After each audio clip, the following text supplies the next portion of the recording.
Ako po si Miss Winnie at ito ang ating kwento. Magandang araw po. Ako po si Kara, 60 years old.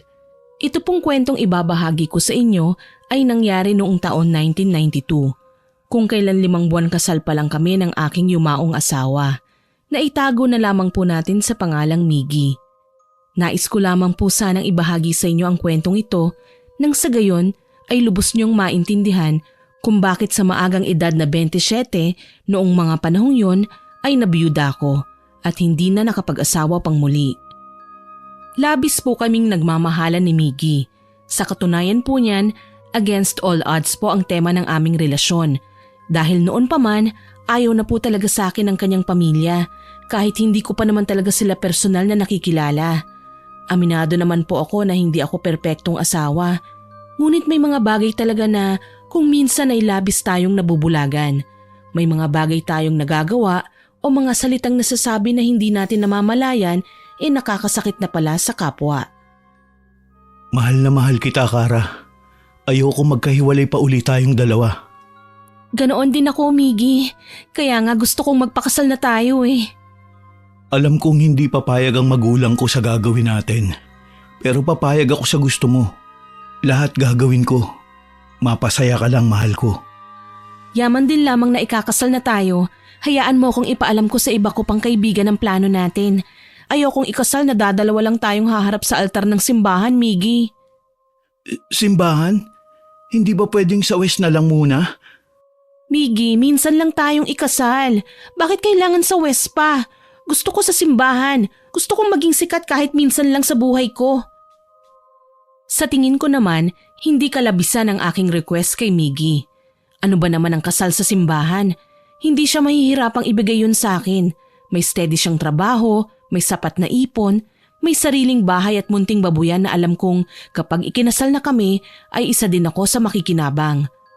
Nang makita ko siyang saglit na natahimik, umakto akong nagtatampo.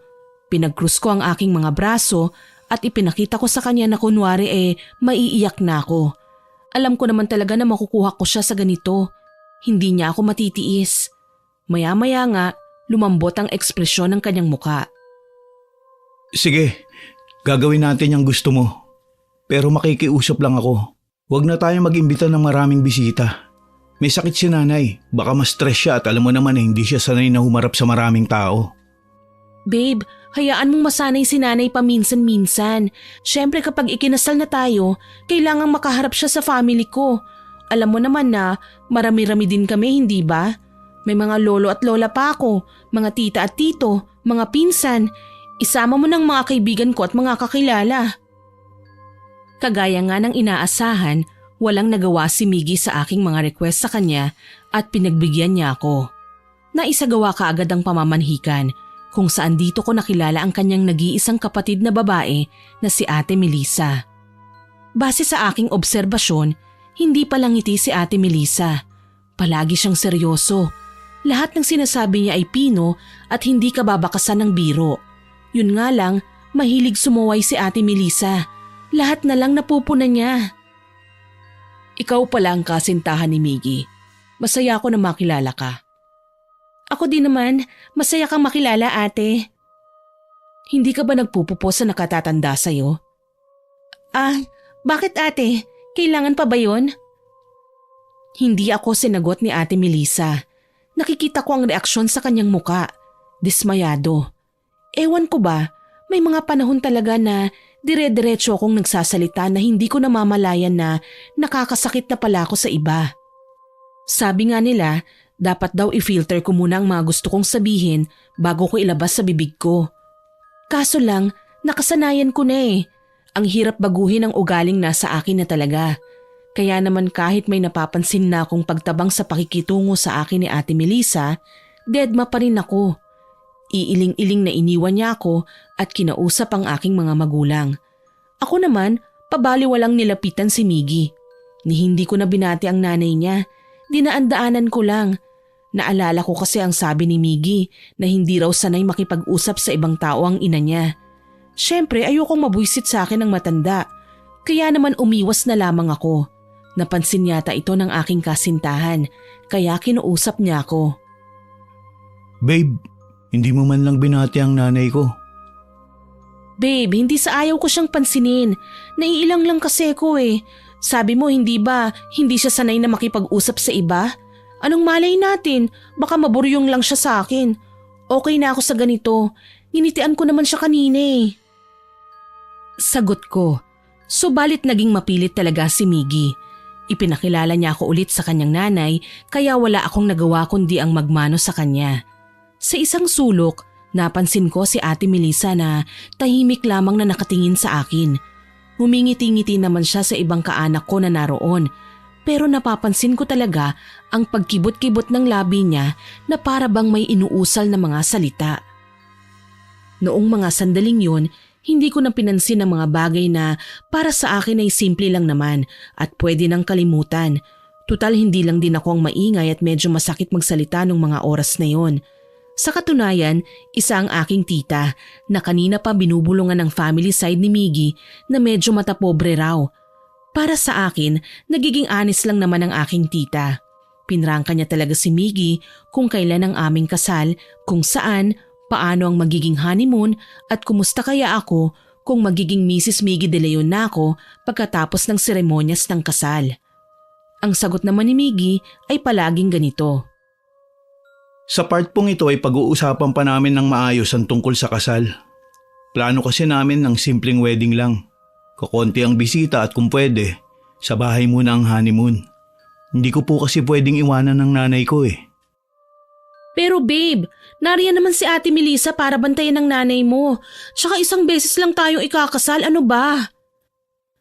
Napapahiyang napatingin si Miggy sa iba pa naming bisita. Alam kong masyado na akong nagiging demanding, pero gusto ko lang naman ang best para sa aming dalawa. Wala din naman siyang nagawa, lalo na sa bandang huli, ako pa din ang nasunod sa aming dalawa. Naging bongga ang aming kasal, maraming bisita. Sa isang mamahaling hotel na ganapang reception, doon na din ang aming honeymoon. Natupad ang sinabi ko na si Ate Melissa muna ang magbabantay kay Nanay Feli sa bahay nila. Ayun nga lang, kinaumagahan, nagising na lang kami sa natatarantang tawag sa amin ng aking hipag. Sinugod raw niya ang aking mother-in-law sa ospital. Na-stress raw ang matanda at hinahanap si Miggy kaya kahit hindi pa dapat tapos ang pagsasaya namin ng aking asawa, napilitan kaming pumunta sa ospital. Pumasok kami sa ward kung nasaan si Nanay Feli. Napuna ko, marami ding pasyente doon. Kabado naman na nilapitan ng aking mister ang kanyang nanay at kapatid. Kumusta si nanay ate? Heto, katutulog lang. Kagabi ka pa niyan hinahanap eh. Ang sabi ng doktor, mild stroke daw. Kaso medyo nahihirapan siyang magsalita. Bumuntong hininga ako at napahalukip-kip. Nang mga sandaling yun, gusto kong magtampo. Okay naman si nanay eh.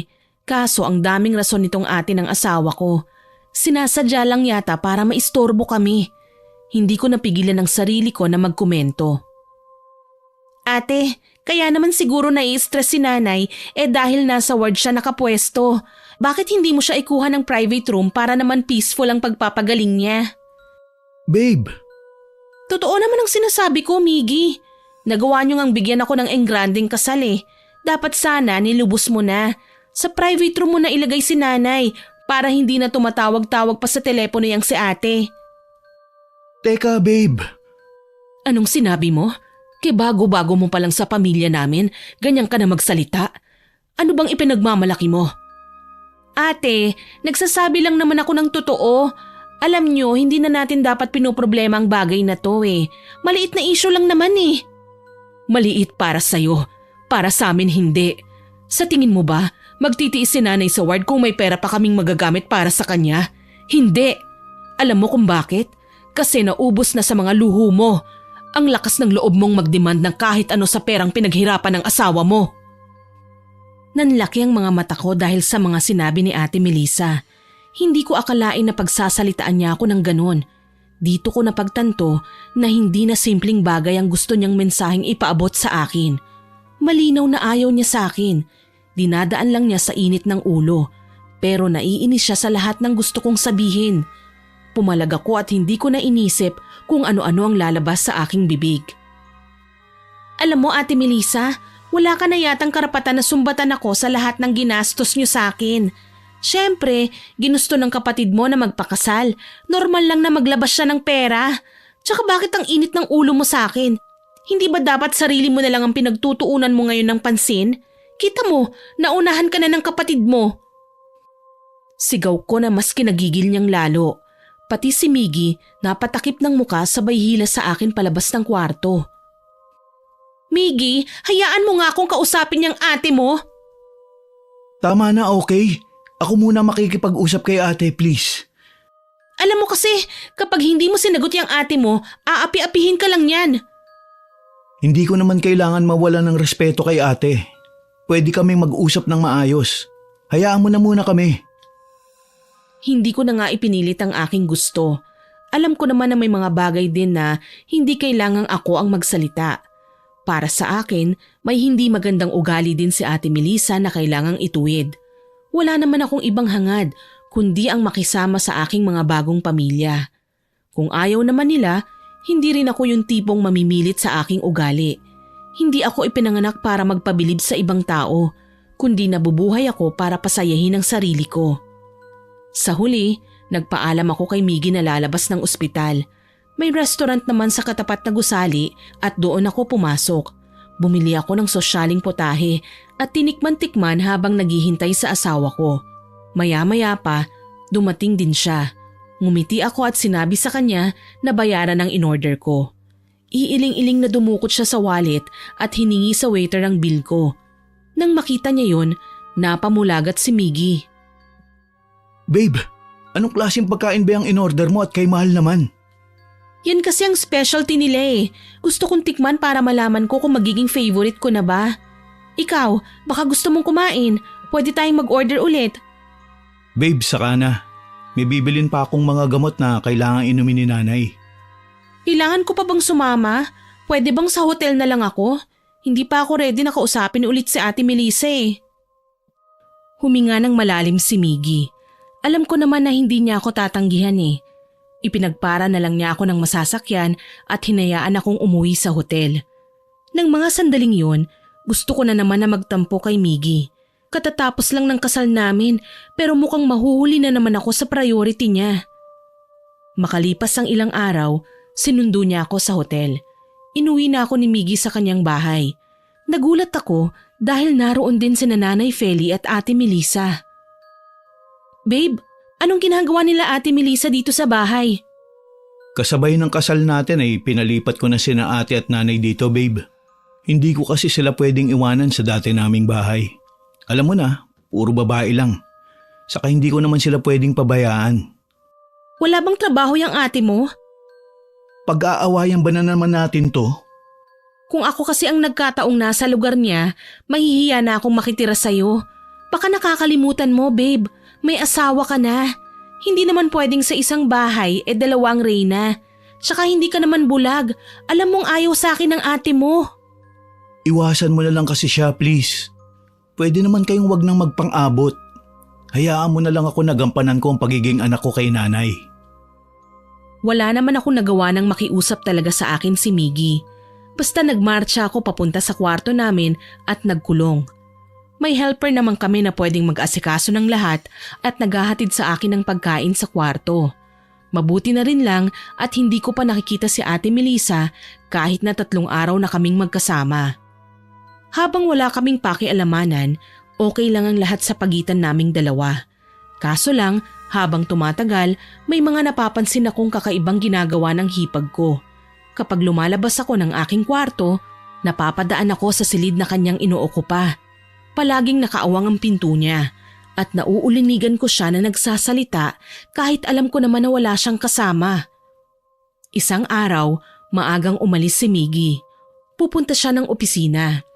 Ako naman ay nagpaalam, nagagala kasama ng aking mga kaibigan. Pumayag naman siya. Tuwang-tuwa ako kasi magsa-shopping kami sa bagong bukas na mall.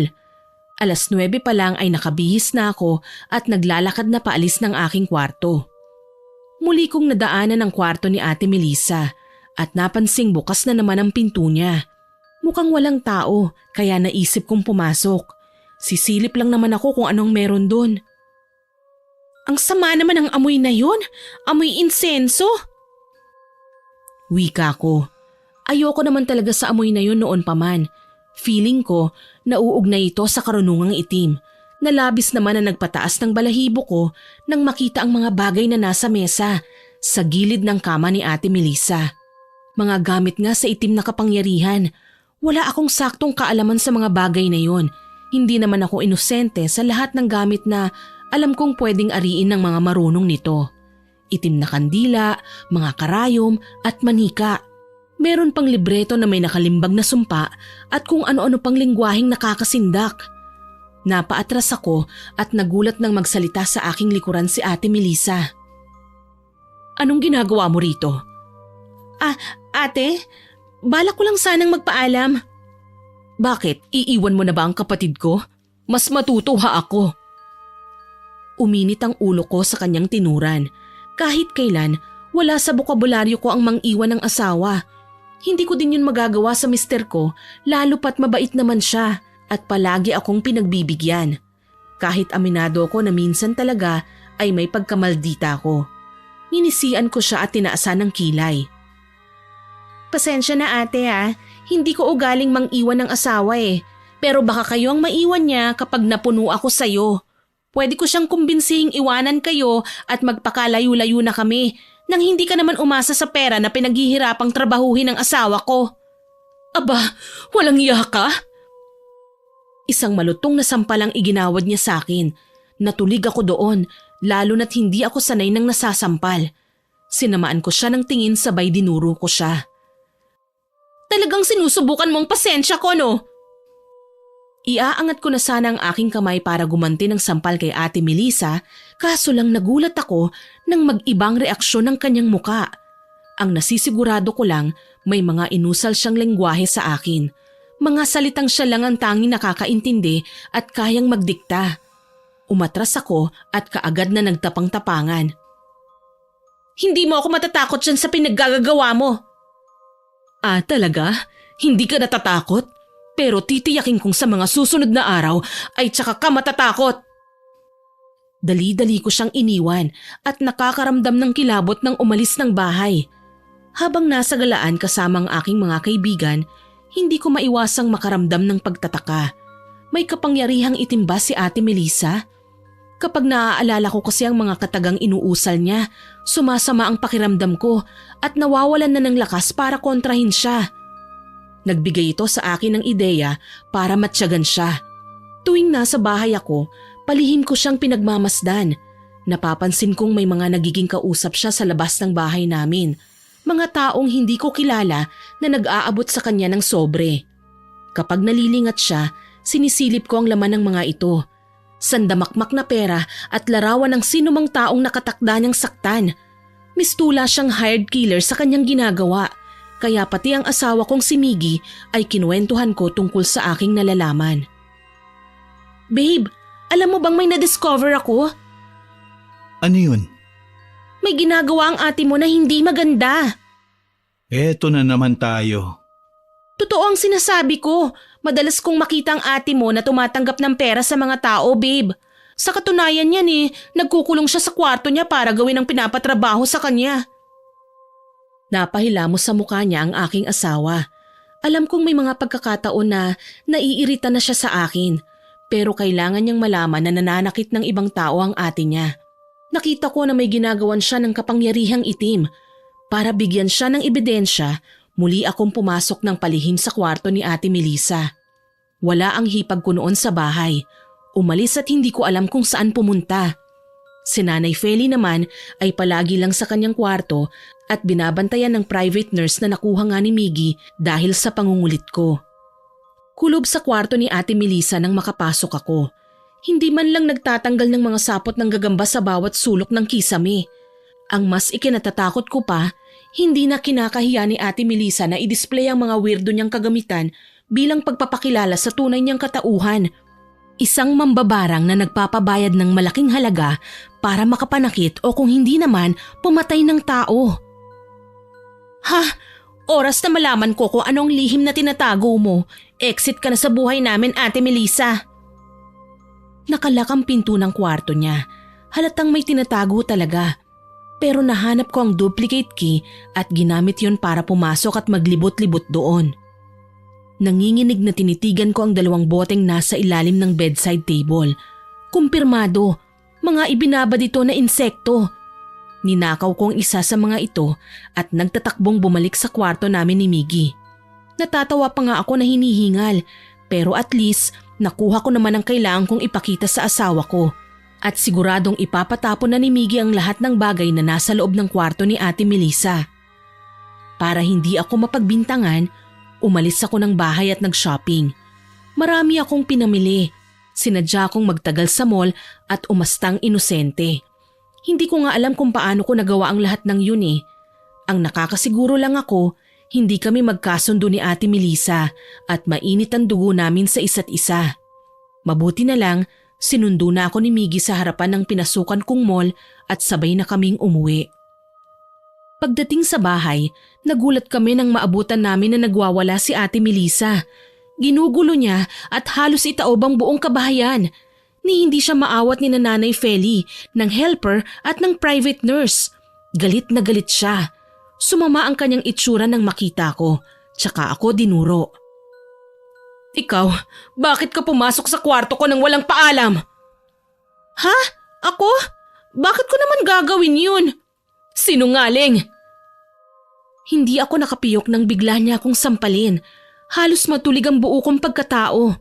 Pakiwari ko, lumipad ang kaluluwa ko palayo sa katawan ko at narinig ko naman na umawat si Miggy. Ate, ano bang ibig sabihin nito? Huwag mong pagtatakpan niyang asawa mo. Ano, natatakot ka ba na kapag hindi mo maibigay ang lahat ng gusto niya, iiwan ka na lang din niya balang araw? Hindi mo ba alam, maluho yung asawa mo. Lahat ng perang pinaghihirapan mo, ginagasta lang ng babaeng hipo na yan. Ate, nagagalit ka na naman ng walang dahilan. Bakit mo biglang sasampalin ng asawa ko, ikagagaling lang niya sa labas? Ano ba kasing hinahanap mo? Habang pinakikinggan ang pagpapalitan nila ng mga salita, ay sumasama na din ang pakiramdam ko. Kumukulo na ang aking dugo at nangangati na ang mga kamay ko na gumanti sa ginawa niyang pananakit sa akin. Siyang may tinatagong lihim, siya pa ang galit. Ibang klase. Dahil nga sa nag-uumapaw kong emosyon, binitiwan ko ang lahat ng pinamili ko at gumanti ako sa kanya ng sampal. Walang iya ka! Wala kang karapatang saktan ako! Dahil hindi to kailanman ginawa sa akin ng mga magulang ko! Babe, tama na! Tinulak ko si Miggy para magawaran ko ng ikalawa pang sampal si Ate Melissa. Kaso lang, hindi na malakas ang ikalawang hataw ng palad ko sa kanyang pisngi. Marahas niyang hinila ang aking buhok at nagsabunutan kami. Masakit siyang humila ng buhok kaya hindi rin ako nagpaawat. Halos kalbuhin ko siya at sinipa-sipa pa para lang layuan niya ako at bitiwan. Habang nangyayari yun sa pagitan namin ay narinig ko siyang nagsalita. Nagmamaang-maangan ka pa. May kinuha ka sa kwarto ko. Amoy na amoy ko ang lansa mo at alam kong nanggaling ka doon. Sinungaling ka! Mapaggawa ng kwento! Wala akong ninakaw sa'yo! Nagmamaang-maangan ka pa? Pwes magsisisi ka! Ate, babe, please tama na yan! Naramdaman ko na lang na may mga kamay ng pilit kaming pinaglalayo sa isa't isa. Kanya-kanya kami sa pagpiglas. Ginusto pang umatake ulit. Ngunit nakita kong yakap na ako ng aking asawa. Si Ate Melissa naman, hawak naman ng katulong at ng private nurse. Parehong hinihingal sa ginawang pag-awat sa aming dalawa. Agad na pumagitna si Miggy at pinagalitan kaming dalawa. Ano ba? Para kayong mga bata. Hindi na kayo naiya kay nanay. Alam niyo naman na may sakit siya, hindi ba? Ikaw naman ate, bakit nanampal ka na lang bigla? Yung tingin ni Ate Melissa sa akin ay parang lalamon na ng tao. Gigil na gigil siya.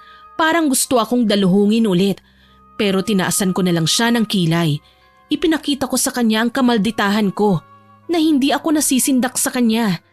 Dinuro niya ako tsaka pinanlisikan ng mga mata si Miggy. Sige, kampihan mo yung asawa mo. Tutal kayo naman ang magsasama, hindi ba? Di bale, hindi rin naman kayo magtatagal eh. Uminit ang ulo ko sa sinabi niya. Para niya kaming pinagbabantaan. Siyempre, sumagot ako. Dinuro ko din siya. Sa nanlalaking mga mata, ipinagkalat ko ang sikreto niya. Palibhasa, hindi ka takot magbanta kasi mambabarang ka. Ano, itatanggi mo? Ilang beses na kitang nakitang tumanggap ng bayad mula sa mga hindi kilalang tao dyan sa labas ng bahay. Ilang tao na ba ang binarang mo? At ano, ako na ba ang isusunod mo? Hayop kang talagang haliparot ka. Pagbabayaran mo ang kaguluhang ginawa mo. Sigaw niya kaso lang inawat kami ulit ni Miggy. Galit na galit niyang dinuro si ate. Tumigil ka na ate, sumusobra ka na. Lahat na lang ng nagiging kasintahan ko, tinatakot mo. Pinagbabantaan. Pero wag mo na maasahan na hahayaan kitang gawin din ang mga bagay na yan sa asawa ko. Hindi mo na kami mapaghihiwalay pa. Sige, magkampihan kayo. Ikaw babae, magsisisi ka sa ginawa mo. Singhal niya sa akin sabay tawa. Nakakasindak ang kanyang paraan ng paghalakhak kaya naman bumaba ang tingin ko sa kanyang nakakuyom na kamay. Sigurado ko may mga buhok ako sa palad niya at ito ang ipinagmamalaki niya na magagamit niya laban sa akin. Bigla akong kinabahan. Sinubukan ko siyang lapitan kaso lang tinalikuran niya na kami. Gustuhin ko man siyang habulin, pinigilan naman ako ni Miggy. Hayaan mo na si ate babe. Magpahinga ka na. Ihahatid ko lang din si nanay sa kwarto niya. Sige babe, mauuna na muna ako sa kwarto. Ang sakit pa ng anit ko sa paghila niya sa buhok ko eh. Maktol ko. Hindi ko maiwasang mangamba na baka may gawin sa buhok ko si Ate Melissa. Habang nagkakasukatan kami ng tingin, sa may kainan, kakaiba ang mga pagngisi niya. May halong banta at paninindak. Malinaw na may binabalak nga siyang gawin sa akin. Hinintay ko si Miggy at ipinakita sa kanya ang garapong ninakaw ko nang makapasok siya sa kwarto. Bakit mo ba kasi kinuha yan babe? Kaya naman pala galit na galit sa'yo si ate. Talagang kakampihan mo siya, babe. Alam mo ba kung anong bagay na ito? Ginagamit niya sa pambabarang. Ginagamit niya para makapanakit ng tao. Matagal ko nang alam yan, okay? Pero hindi naman niya yung ginagamit sa amin basta ba hindi rin namin siya pakikialaman. Namin? Paano naman ako, babe? Hindi ko gustong ginagawa niya. Pwede kayong madamay. Ipasunog mo na kasi ang mga gamit niya na may kinalaman sa kapangyarihang itim. Sa pamamaraan na yon, hindi na siya makakapanakit ng basta-basta dahil wala siyang magagamit. Huwag mo nang hintayin kayo naman ang saktan niya. Nagpapasakop siya sa dilim, babe. Sa pagkakataong ito, maliwanag na walang sino man ang maaalala niyang kaanak o kadugo niya na sinasaktan kapag nagpapasakop o nagpapasapi sa kadiliman. Hintakot kong wika sa kanya. Mabuti na lang talaga, napa-oo ko si Miggy. Sinabi niya na ako na raw ang bahala na kumuha ng mga gamit ni Ate Melissa at lilibangin lang niya ang kapatid niya sa labas. Sinamantala ko naman na gawin yon nang magising kami ng maagang maaga. Planado ko na ang lahat.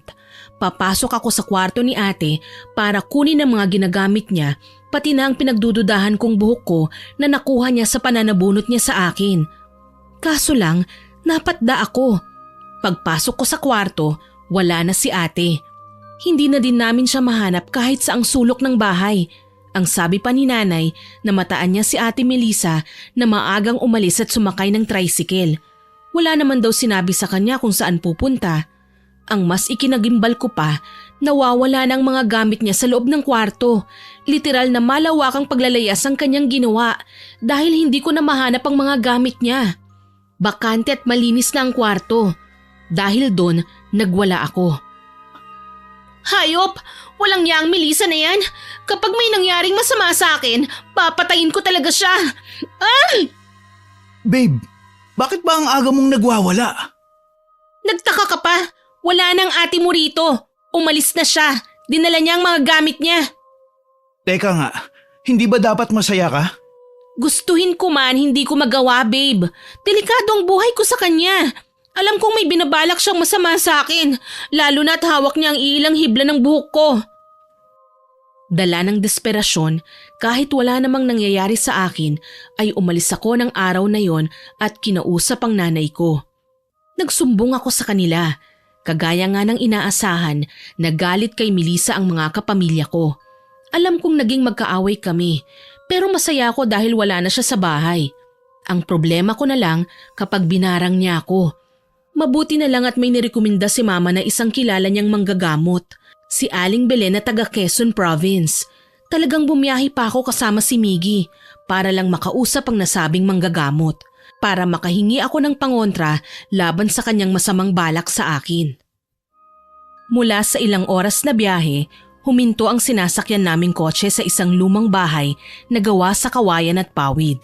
Malawak ang bakuran, pero maraming halaman na sa tingin ko ay ginagamit ng matanda sa kanyang panggagamot. Tingin ko tuloy gumaan ang aking pakiramdam. Hindi ko pa man nakakausap ang matanda, animoy magaling na ako. Nauna akong bumaba kasunod si Miggy.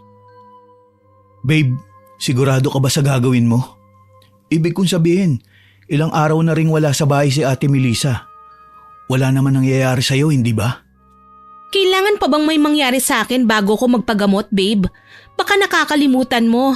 Ate mo ang gumagawa ng kaguluhan sa buhay natin. Huwag mo naman konsentihin ang mga kalokohan niya. Wala naman akong sinasabing ganyan, babe. Ang sa akin lang, okay ka naman, safe ka. At may pananampalataya sa Diyos. Siyempre mas malakas ang kapangyarihan ng may kapal kaysa sa kung anong ritual na ginagamit ng ate ko. Babe, huwag mo akong simulan ha. Hindi ka ba natatakot? Tawag ka ng tawag sa Panginoon para sa proteksyon pero hindi mo nga mahila sa kabutihan niyang kapatid mo? May sa demonyo. Teka, sobra naman yata yan, babe. Totoo naman ah. Una pa lang, nararamdaman kong ayaw na niya sa akin. Ako pa ang maluho? Ako pa ang gastadora? Aba, sino itong nagpapaampon kahit may kakayahan naman na magtrabaho? Hindi ba't siya? Literal na makikipag-away ako kay Miggy ng mga sandaling yon. Kahit na ano pa ang irason niya, may ibabato akong kasagutan. Sabihin na niyang masama ang ugali ko, basta wala akong balak na magpatalo sa kapatid niya. Para mahinto na ang sandamakmak niyang reklamo, iniwan ko siya at nagpauna na sa pagtuloy sa bahay ng matandang si Aling Belen. Tumahimik na lamang din si Miggy at sumunod sa akin sa bakuran. Nakitao po na din siya. Tao po! Aling Belen? Nariyan po ba kayo?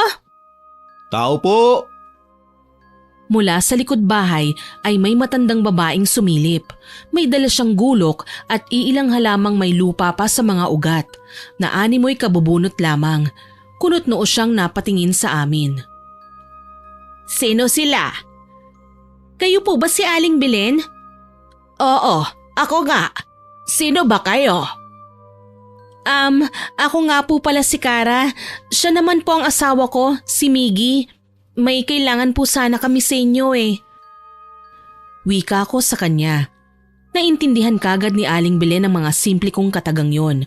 Nauna siyang pumasok sa bahay tsaka kami itinuro sa kawayang sofa niya na nasa pinakasala. Maupo kayo. Maraming salamat po. Umalis sandali si Aling Belen kaya kinalabit ako ni Miggy. Para bang mas concerned siya sa kanyang kapatid, sakali man na may maisip akong paraan para kontrahin ang mga pinaggagawa niya sa akin. Maya-maya pa, bumalik si Aling Belen at may dalang-dalawang tasang may lamang umuusok na kape. May tinapay ding nakalagay sa supot na yung tipong nabibili sa mga tindahan. Oh, heto, magmerienda muna kayo habang pinag-uusapan natin kung ano ang sadya ninyo. Ang totoo po niyan, Aling Belen. Gusto po sana naming magpatawas, Aling Belen. Medyo nagkaroon po kasi kami ng hindi pagkakaintindihan ng aking hipag at natuklasan kong may kaalaman siya sa pambabarang. Hindi ko pinansin ang panlalaki ng mga mata ni Miggy nang tahasan kong sinabi kay Aling Belen na natuklasan ko ang tungkol sa mga garapon at pagtanggap ni Ate Melissa ng bayad para makapanakit ng tao. Ipinaliwanag ko sa kanya na may mga ginagawang hindi maganda ang aking hipag at natatakot ako na baka ako na ang susunod niyang barangin dahil nasa kanya ang buhok kong nahablot niya noong nagsabunutan kami. Tumango-tango si Aling Belen tsaka ipinatong ang kanyang palad sa aking kamay. Naniniwala ka ba sa Panginoon, iha? Opo naman, naniniwala po ako sa may kapal. Kung ganon, wala kang dapat ikatakot. Hindi mo kailangan maalarma kahit ilang beses ka pang barangin ng iyong hipag. Kung naniniwala ka sa Panginoon at alam mo sa iyong sarili na wala ka namang kasalanan, hindi ka tatablan sa kahit na anong paraan ka pa niya saktan. Pero Aling Belen, magbabayad naman ako eh. Bigyan mo na lang kasi ako ng pangontra. Iiling-iling na tumayo si Aling Belen sa kinauupuan at saglit na nagtungo sa kanyang kwarto. Sa kanyang pagbalik, may dala na siyang bracelet na sa tingin ko ay siya din ang gumawa. Oh, heto. Isuot mo. Hindi lang pangontra sa pambabarang ang pulseras na yan. Pwede ka ding protektahan sa mga masasamang elemento at engkanto. Thank you po, Aling Belen. Inabutan ko siya ng pera pero nagtaka ko nang hindi niya tinanggap. Ang sabi pa niya, hindi raw siya nagpapabayad para sa kanyang serbisyo. Masaya na raw siya na makatulong. Nagkibit balikat na lamang ako at muling nagpasalamat. Matapos ang pag-uusap naming yun ay nagpaalam na kami. Sa pagkakataong ito, si Miggy naman ang hindi kumikibo sa akin. Tinaasan ko siya ng kilay. Huwag mong sabihin ikaw naman ang nagtatampo, babe. Sus, hindi ko kailangan yan. Mas gusto ko ang suporta mo. Kailangan nating mapatigil yung ate mo sa pinaggagawa niya. Alam ko naman kung paano. Napakunot noo ako sa sinabi ni Miggy. Parang kanina lang ang dami niyang reklamo. Tapos ngayon, nakangisi lang siya at tipid na tipid magsalita. Ano na naman kaya ang ibig niyang ipahiwatig? Kinausap ko siya ng kinausap na nasasagot naman niya ng maayos. Kaso lang, nag-iibang kanyang aura at kinikilabutan ako. Napapansin ko din na papabilis ng papabilis ang pagtakbo ni Mickey ng kotse. Hinawakan ko siya sa balikat. Babe, hinay-hinay ka lang naman. Wala naman akong ginagawang mabilis, Kara. Alam kong labis na nakakagulat ang sinabi niyang yun. Tinawag niya akong Kara na kahit minsan simula nang magkarelasyon kami ay hindi niya ginawa. Mas lalo pang bumilis ang takbo ng aming kotse at hindi ko na siya maawat pa. Nang hindi sinasadyang makatingin ako sa rearview mirror, gayon na lamang ang pagkagulat ko. Kitang-kita ko si Ate Melissa na nakaupo sa backseat at malademonyong nakangisi sa akin.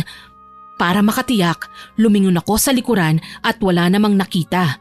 Kaso lang, nang paharap na ako ng tingin sa kalsada, napadyos ko na lang po ako nang makitang sumalpok na ang minamanehong kotse namin ng asawa ko sa isang headwall kung saan nagawa pang madurog ng malakas ng impact sa semento kaya nagtuloy-tuloy kami sa pagkakahulog sa hindi naman kalalimang bangin. Nagpagulong-gulong kami at makailang beses akong nabagok hanggang sa nanlabo na ang aking paningin. Humihinga pa ako noon pero nagulat ako nang pareho na kaming duguan ng aking asawa. Para makahingi ng tulong, bumisina pa ako ng ilang beses hanggang sa may makapansin sa amin. Sigawan na lamang ang aking narinig bago ko tuluyang nawalan ng malay. Hindi ko na alam kung gaano ko katagal na nahihimbing pero animoy lantang gulay ako nang magkamalay. Nasilaw pa ako sa liwanag ng ilaw at puting pintura ng kisame na bumungad sa akin. Nasaan ako? Nangihina akong tanong. Tsaka ko lang napagtanto na may ibang nakabantay pala sa akin. Isang babae. Nang lumingon siya sa akin, bahagya siyang ngumiti. Kara, salamat naman at nagising ka na. Napakunot noo ako. Makailang beses na inalala ang babae na nasa harapan ko. Kaso lang, hindi ko siya maalala. Kapag pinipilit ko naman, tila mababasag ang ulo ko sa labis na sakit. Nagpumilit akong bumangon. Maging ang mga nangyari sa akin o nakaraang kabataan ko ay hindi ko rin maalala. Blanko ang aking isipan. Teka lang, mag-iingat ka naman at baka mabinat ka. Sino ka? Pasensya na pero hindi talaga kita kilala eh. Sumilay ang isang malawak na ngisi sa labi ng babae. Maya-maya pa, hinawakan niya ang aking kamay. Noong mga sandaling yon, wala akong ibang maramdaman kundi kilabot. Hindi ko na lang pinahalata dahil ayokong ma-offend ang babae na wala namang ibang ginawa kundi ang bantayan ako. Hindi mo na ba maalala? Ako ang nag-iisa mong kapatid, Kara. Ako si Ate Melissa. Ate Melissa? Tama, ako nga. Ano, kamusta ang pakiramdam mo? Hindi ko po maigalaw ang mga paa ko eh. Ano bang nangyari sa akin, ate? Naaksidente ka. Buti na lang hindi ka napuruhan. Huwag kang mag-alala. Hindi naman permanente ang nangyari sa mga paa mo. May pag-asa ka pang makalakad. Mabuti naman po kung ganun, ate. Salamat sa pag-aalaga sa akin dito, ah. Tumango lamang si ate sa aking sinabi. Ipinaliwanag niya sa akin na wala daw akong maalala marahil dahil sa ilang beses kong pagkakabagok sa aksidente. Ewan ko ba, wala talaga akong maramdamang kung anong kagaanan ng loob sa kanya. Pakiramdam ko ay may gagawin siyang hindi maganda.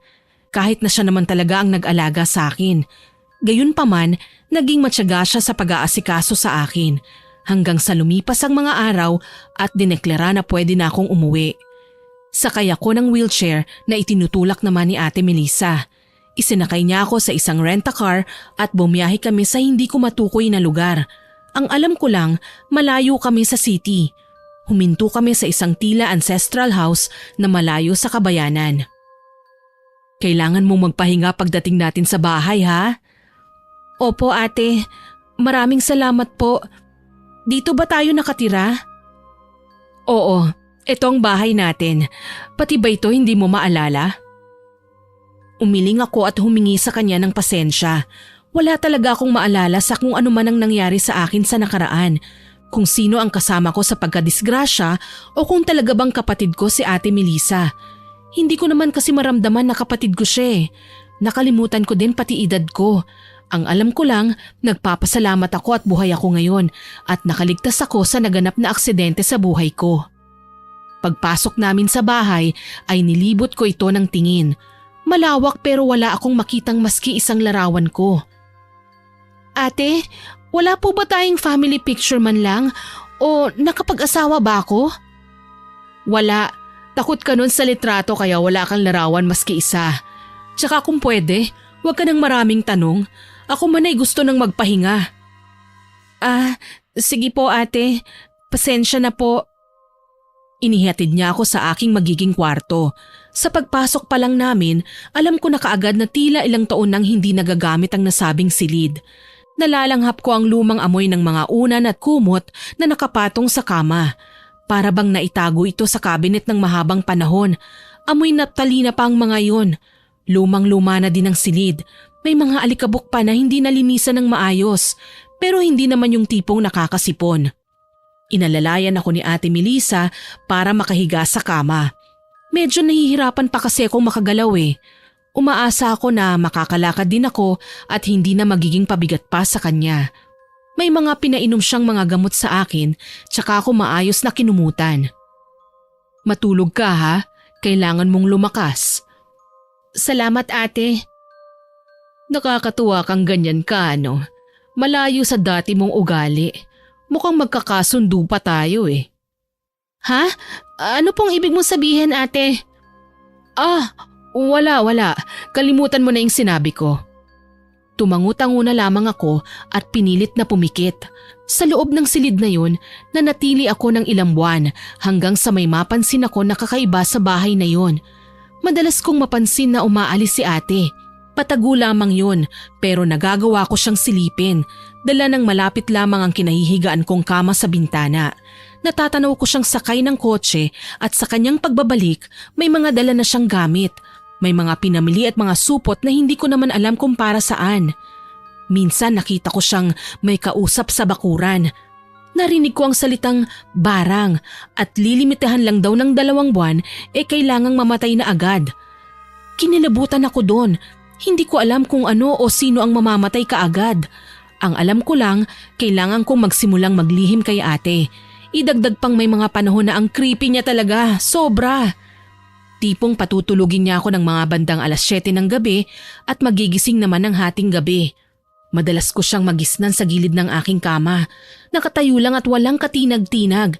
Hindi ko alam kung may mga binabalak ba siyang masama dahil nga nakangisi lamang siya at may inuusal na mga lengguwaheng hindi ko maintindihan kung ano.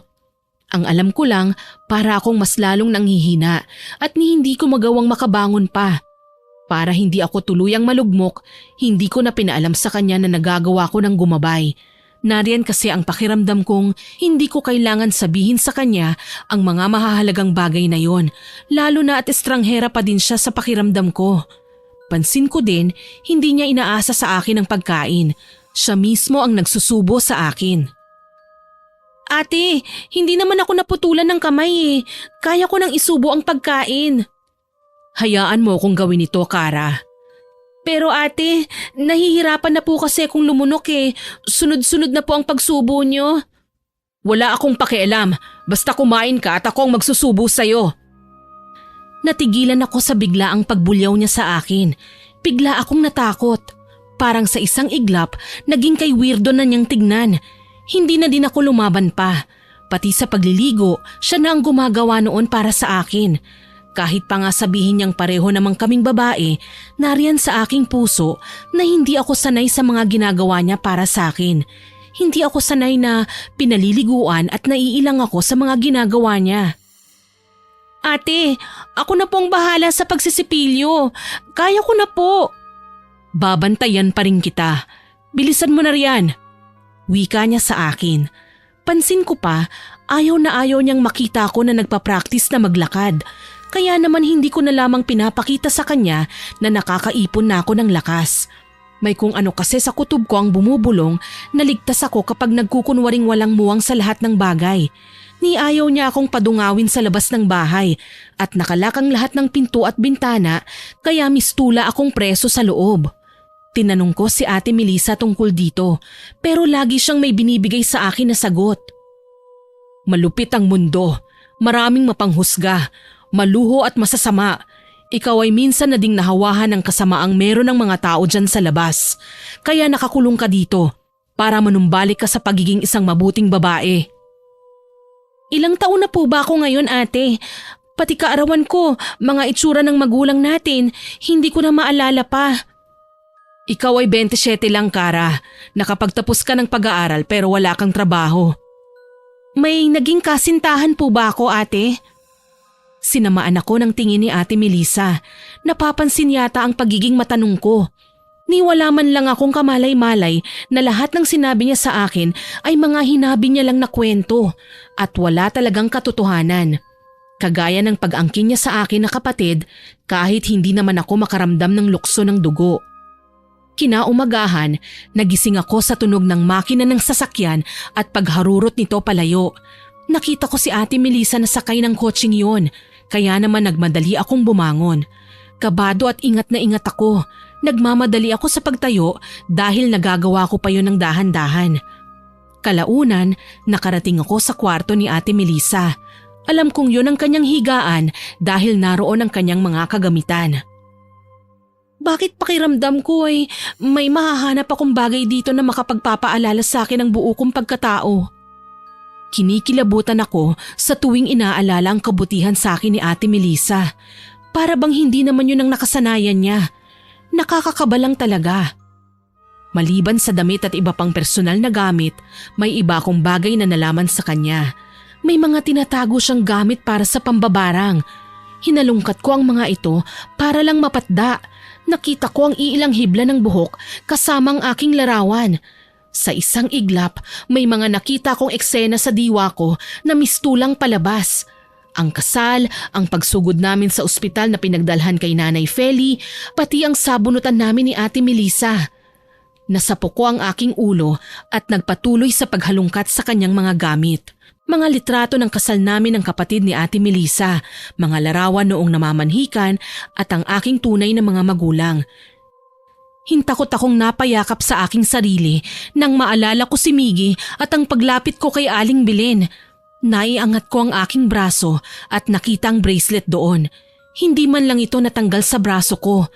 Ang mas ikinagimbal ko, paano ko nakalimutan na may asawa ako? Nagtaas baba ang dibdib ko sa tindi ng emosyon. Hindi ako makapaniwala sa mga naging takbo ng sitwasyon sa buhay ko. Anong nangyayari at nakalimutan ko ang lahat ng nangyari sa akin noon. Mangyak-ngiyak na hinablot ko ang ilang bungkos ng pera sa kama. Kailangan kong makalabas. Mabuti na lang sa paggawi ko sa kusina ay may nakita kong palakol. Ginamit ko itong pangwasak sa pinto. Wala sa sariling lumabas ako ng bahay. Kahit nahihirapan, ginamit ko ang aking lakas para makaparaman lang ng kahit na truck na dekarga.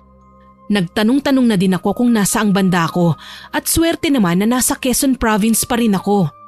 Pagdating sa bayan, nagtanong ako kung saan nakatira si Aling Belen. ginamit ko ang perang kinuha ko kay Ate Melissa para ihatid ako ng karwaheng dati ng marami sa lugar na yon. Pagdating sa pamilyar na bakuran, nagpasalamat ako sa mga naghatid sa akin at kinalampag na ang pinto ng manggagamot. Aling Belen! Aling Belen! Tulungan niyo po ako! Abay katanghaling tapat ah! Sino ka ba at ang ingay mo? Aling Belen! Kara!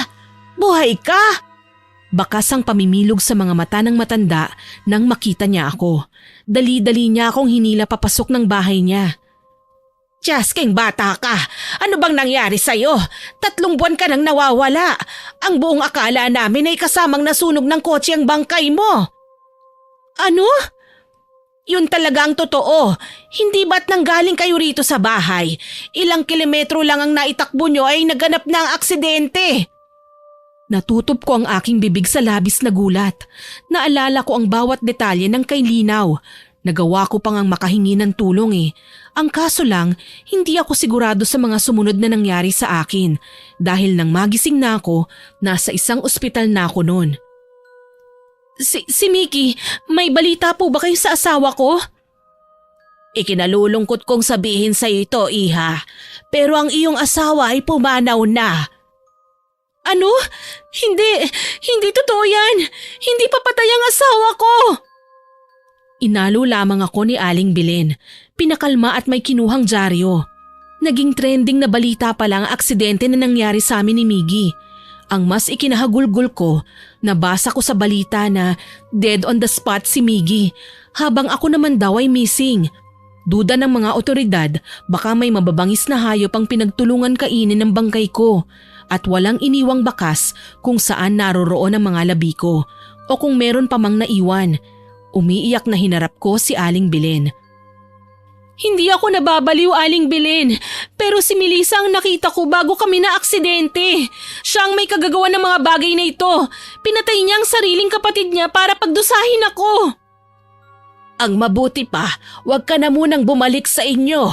Kailangan mapagplanuhan natin ng maayos kung ano nga ba ang dapat natin maging susunod na hakbang. Hayop na Melissa yan? Porke wala akong naalala pagkatapos ng aksidente, sinamantala niya ang kahinaan ko. Baliw na siya, Aling Belen. Isa siyang demonyo. Tama ka sa sinabi mong yan. Dahil matapos kayong madisgrasya, nanaginip ako. Isang nakakatakot na panaginip patungkol sa kanya. Alam mo, kailangan mo munang manatili rito. Isang malakas na mambabarang si Melissa. Kailangan manatili ka sa bahay kung ayaw mong mapahamak. Huwag kang mag-alala. Ipapaalam ko sa nanay mo ang nangyari sa'yo. Yun nga ang ginawa ni Aling Belen. Pagkalipas ng 1 linggo, dumating ang aking ina. May dalang mga gamit. Nagiiyakan pa kami at nagpapasalamat sa Panginoon dahil sa pagpapanatili niya sa amin na ligtas. Buong akala ko, magiging ligtas na talaga ako ng tuluyan. Hindi ko akalain kahit na nasa poder ako ng manggagamot ay hindi ako makakaligtas sa barang na isinasagawa sa akin ni Ate Melissa. Nagising ako isang hating gabi na masakit ang aking tiyan, tipong maduduwal at nahihilo.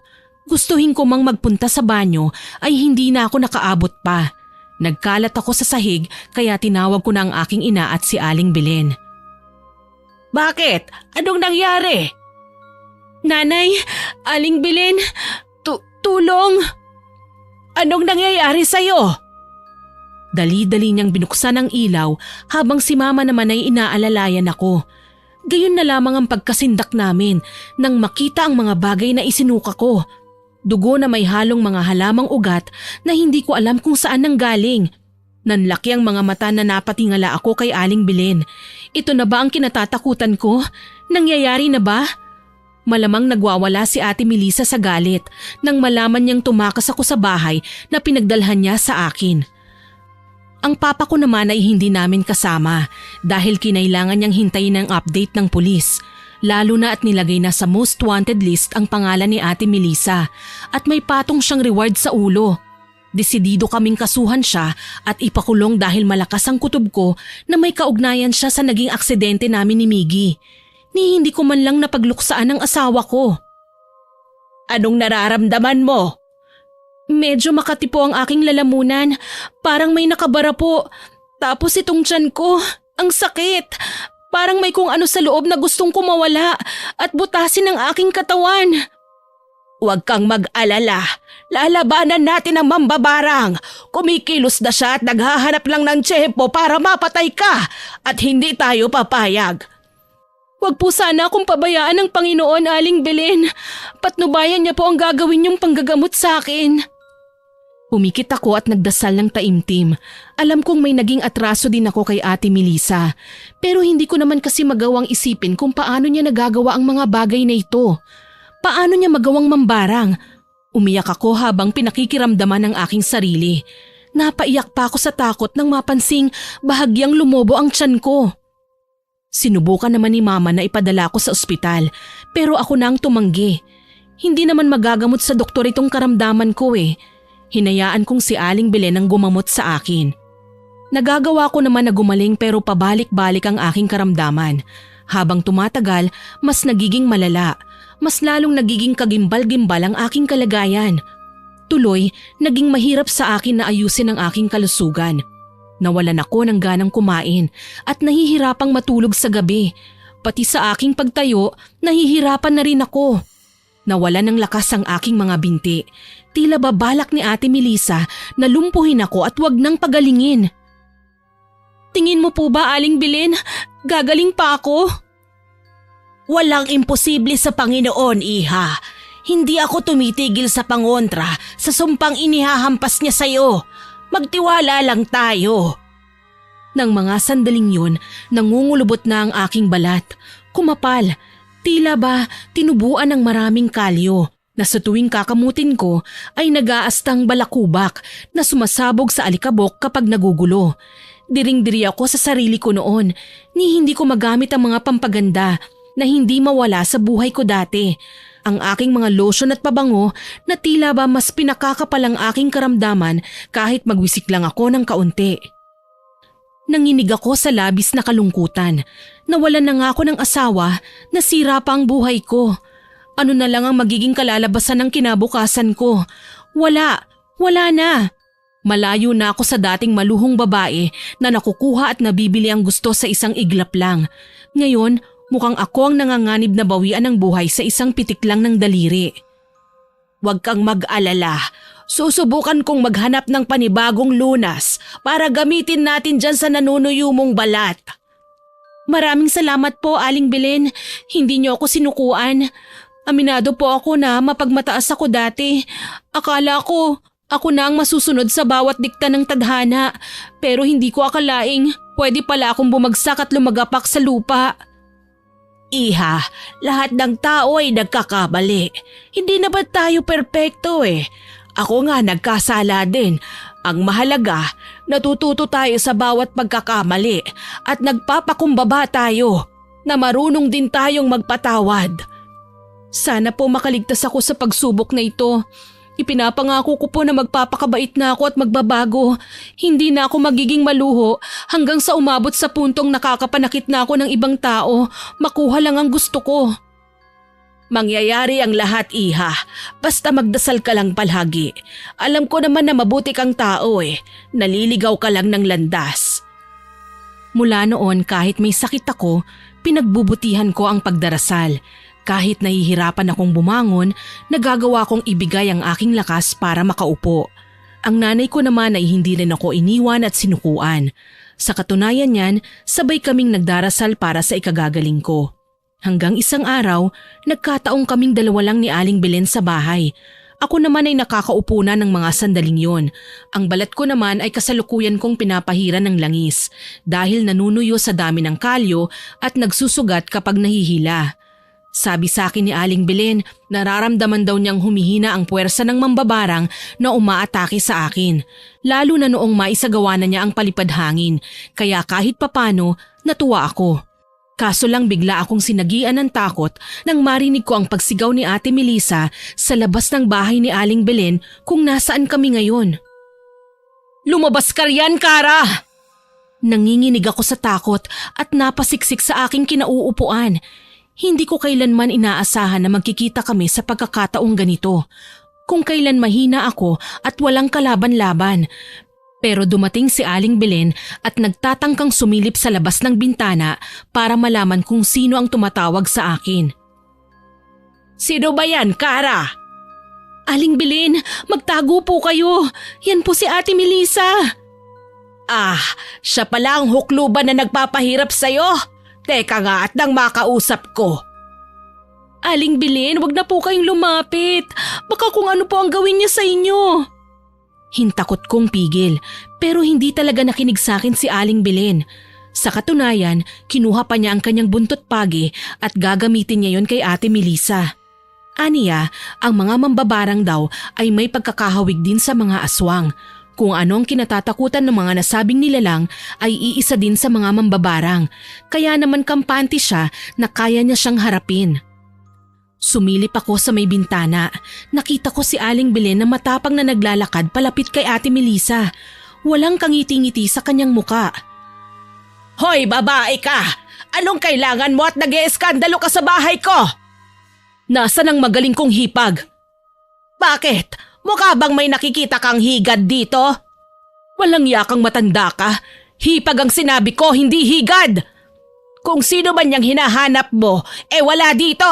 Kaya huwag kang susugod-sugod at aastang mabuti kang tao. Lumayas ka na bago pa kita mahampas nito." "Sa akala mo ba natatakot ako sa ganyan? Ha, hindi ako tinatablan ng buntot pagi." "Ah, talaga? Masubukan nga."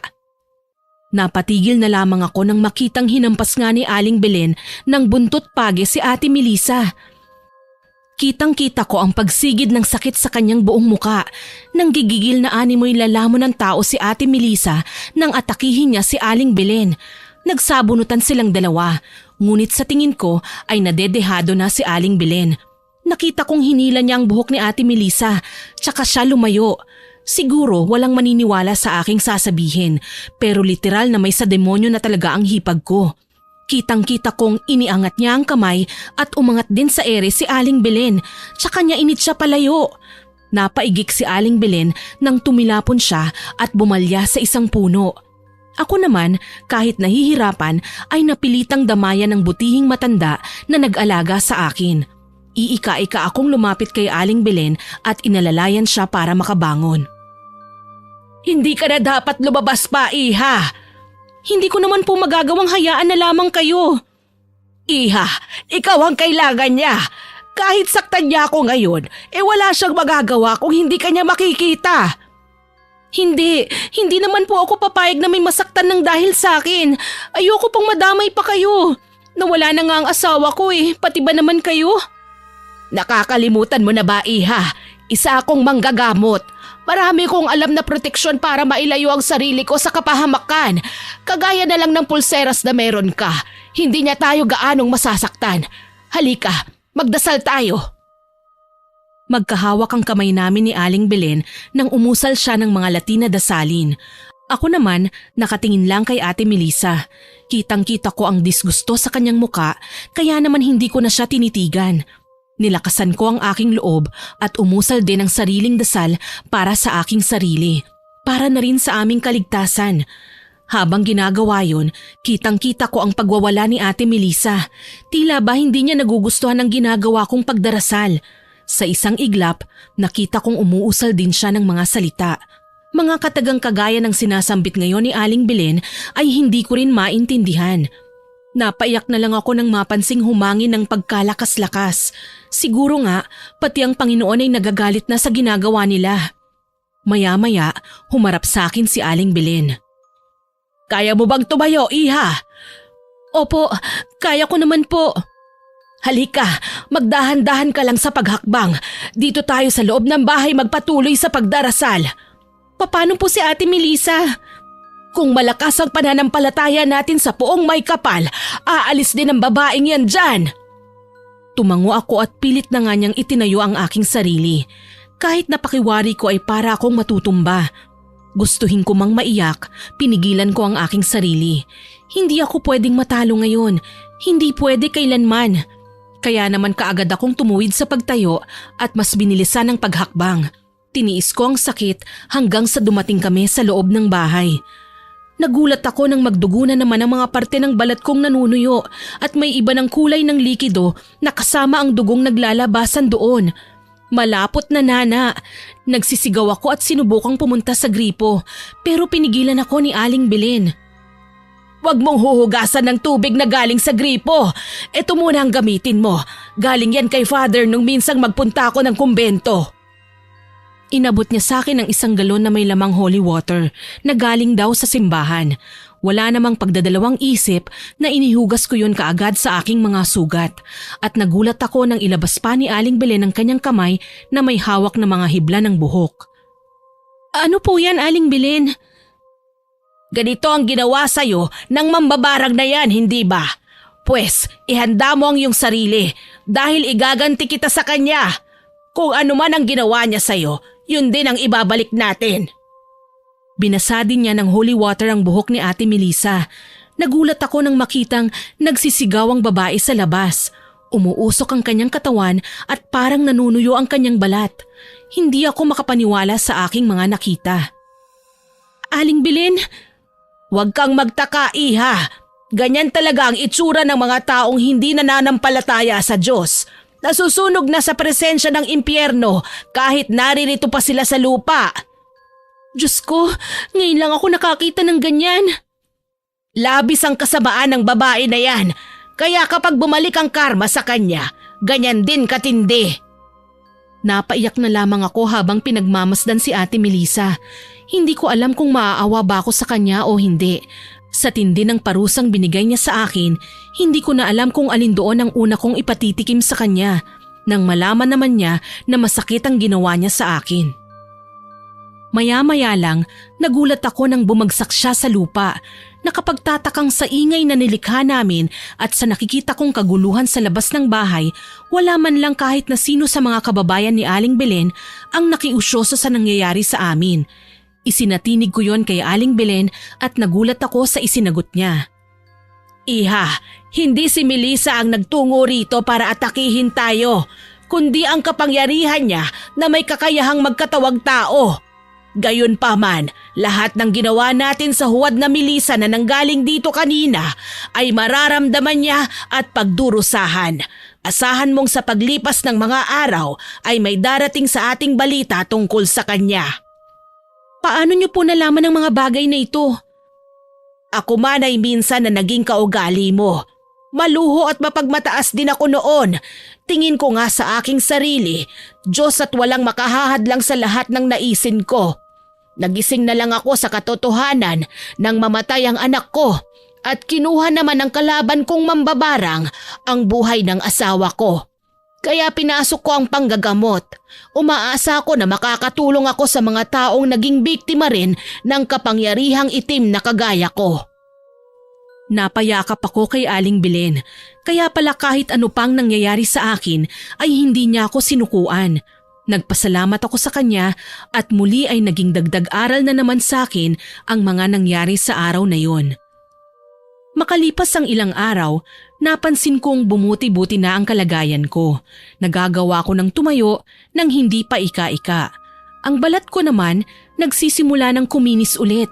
Nanumbalik na din ang laman sa aking katawan at hindi na ako butot balat. Tuwang na nalamin ako at halos maiyak sa labis na saya. Hindi ko alam kung paano mapapasalamatan ang butihing manggagamot na nag-alaga sa akin. Habang nagsusuklay, nagambala ako ng pagtawag mula sa kanya. Iha, may bisita ka! Sige po, Aling Belen, lalabas na po ako. Pagkalabas ko ng kwarto, nagulat ako nang makita ko si Nanay Feli, ang aking biyenan. Naka-wheelchair pa rin siya, luhaan ng mga mata at may hawak na lalagyan ng abo na nakapangalan kay Miggy. Nanay Feli? Ipinaliwanag sa akin ni Aling Belen na hindi pa din nakakapagsalita ng maayos si Nanay Feli. Nagpunta lang daw ang ginang sa kinaroroonan namin para ibigay ang mga labi ng aking yumaong asawa, kasama ang last will and testament niya. Karamihan sa kanyang mga ari-arian na naipundar ay mapupunta sa akin. Si Nanay Feli naman kukunin na raw ng pinakamalapit pa nilang kamag-anak na nakabase sa Amerika. May inilagay din daw palang pera doon si Miggy para sa kanyang ina sakali man na may mangyaring masama sa kanya. Nag-iyakan kami ni Nanay Feli.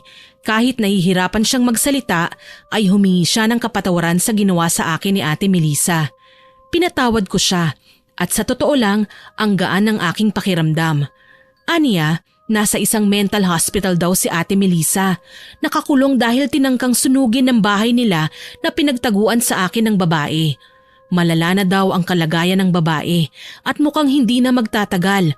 Kung ano man kasi ang nangyari sa akin noong mga nakaraang buwan ay tila ba lumipat ito sa kanya.